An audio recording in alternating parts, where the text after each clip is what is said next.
Bonjour à tous et bienvenue dans cette toute nouvelle vidéo dans laquelle je vais vous parler un petit peu de mon expérience personnelle mais également débattre sur une question de société qui est est-ce qu'il vaut mieux être locataire ou propriétaire de sa résidence principale?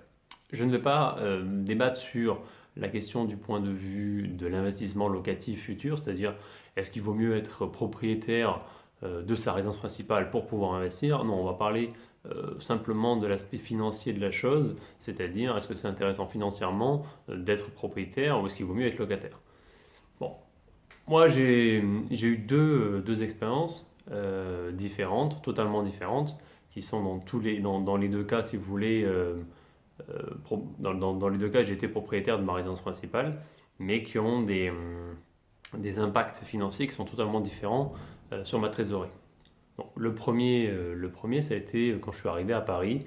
J'ai acheté ma résidence principale, plus parce que j'étais assez impulsif et que j'avais un problème, on va dire, d'une certaine manière d'ego, parce que je voulais pas rester locataire.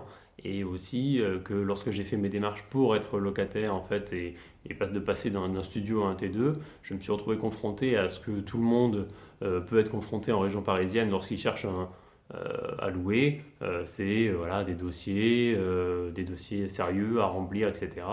Et moi, j'étais pas habitué à ça, et j'étais pas habitué à ça avec mes propres locataires. Donc c'est vrai que j'étais un peu étonné finalement qu'on me demande tout ça, alors que j'étais propriétaire déjà de plusieurs appartements, alors en tant que propriétaire bailleur, et on me demandait finalement de justifier de mes revenus, alors que j'avais des revenus qui étaient relativement déjà importants par rapport à ma situation. Et mais voilà, j'ai pas supporté en fait cette position-là et j'ai dit bon bah voilà c'est bon tant pis, j'achète ma résidence principale. Et du coup bah, j'ai cherché, ça s'est fait assez rapidement, hein. Au bout d'un mois et demi j'étais propriétaire, j'avais signé.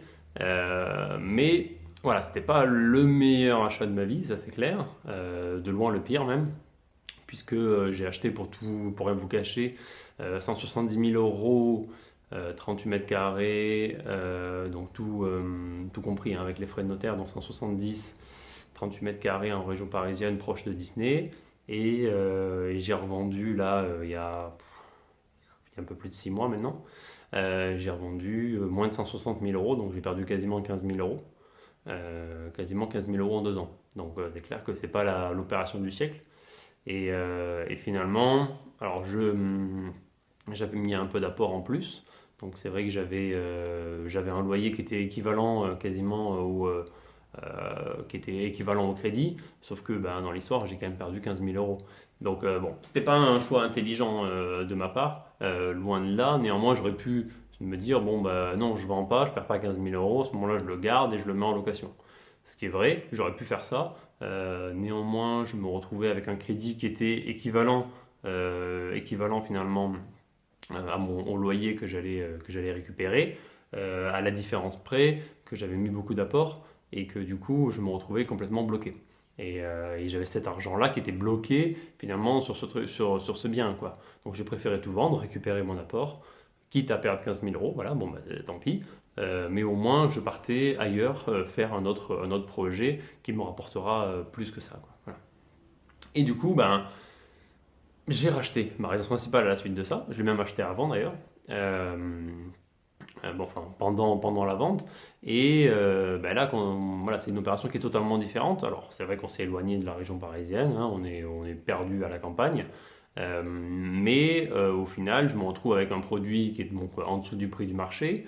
On est aux alentours, j'ai acheté aux alentours de 250 euros du mètre carré et j'ai mis à peu près 250 euros du mètre carré de travaux. Voilà. Donc on est sur un produit qui est à 500 euros du mètre, comme vous avez dû faire le calcul.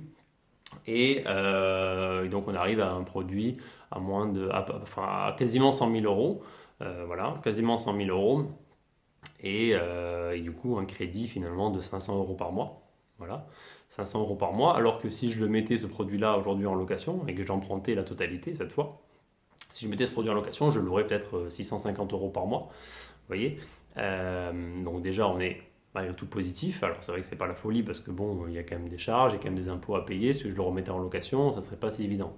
Néanmoins, je l'ai quand même acheté aussi en dessous du prix de marché. Donc si je le revendais peut-être allez, 140, 150 000 euros, quoi. Voilà. Donc j'aurais quand même une plus-value en le revendant, je pense, assez rapidement, sans trop de difficultés, puisque la rénovation a été de qualité, et du coup, c'est une maison qui est vraiment sympa, quoi. Et, euh, et ce produit-là, finalement, voilà, contrairement à l'autre, c'est pas un passif, finalement, c'est un actif. Pourquoi? Parce que, premièrement, si je devais louer, je louerais, comme je vous dis, si je devais louer ce produit, je le louerais peut-être 650 euros par mois, donc je fais une économie sur ce mois-là.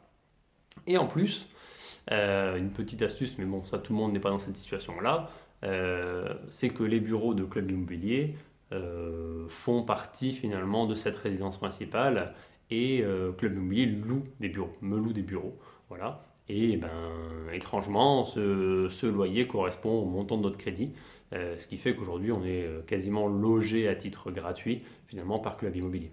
Donc voilà, c'est pour dire qu'il n'y a pas de réponse exacte à cette question évidemment, et que ça dépend de la situation de chacun. Euh, voilà, ne vous dites pas, mais j'ai entendu qu'il fallait forcément acheter sa résidence principale ou qu'il ne faut pas l'acheter. Non, il faut vraiment réfléchir par rapport à la situation et analyser ce produit-là. Voilà, moi dans mon cas, j'ai fait une première erreur la première fois qui était de l'acheter. Et finalement, la deuxième fois, l'acheter, c'était un choix intelligent et c'était finalement un investissement, un vrai investissement et pas seulement un passif. Bah, écoutez, posez-moi vos questions, j'essaierai de répondre le plus vite possible et je republierai prochainement une nouvelle vidéo dans laquelle je partagerai d'autres petites expériences. Voilà, allez, bonne journée à vous, salut!